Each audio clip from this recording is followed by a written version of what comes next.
بسم الله الرحمن الرحيم عم يتساءلون عن النبأ العظيم الذي هم فيه مختلفون كلا سيعلمون ثم كلا سيعلمون ألم نجعل الأرض مهادا والجبال أوتادا وخلقناكم أزواجا وجعلنا نومكم سباتا وجعلنا الليل لباسا وجعلنا النهار معاشا وبنينا فوقكم سبعا شدادا وجعلنا سراجا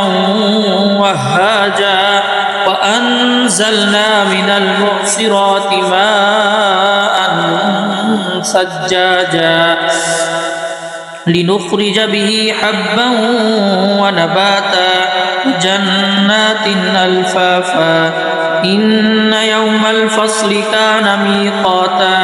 يوم ينفخ في الصور فتأتون أفواجا وفتحت السماء فكانت أبوابا وسيرت الجبال فكانت سرابا إن جهنم كانت مرصادا للطاغين مآبا لابثين فيها أحقابا لا يذوقون فيها بردا ولا شرابا إلا حميما وغساقا جزاء وفاقا إنهم كانوا لا يرجون حسابا وكذبوا بآياتنا كذابا وكل شيء أحصيناه كتابا فذوقوا فلن نزيدكم إلا عذابا إن للمتقين مفازا حدائق وأعنابا وكواعب أترابا وكأسا دهاقا لا يسمعون فيها لغوا ولا كذابا جزاء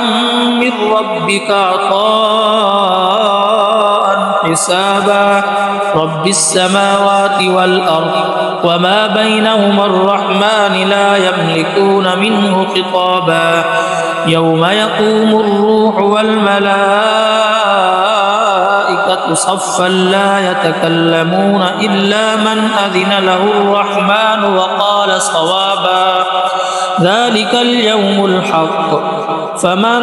شاء اتخذ إلى ربه مآبا إنا أنذرناكم عذابا قريبا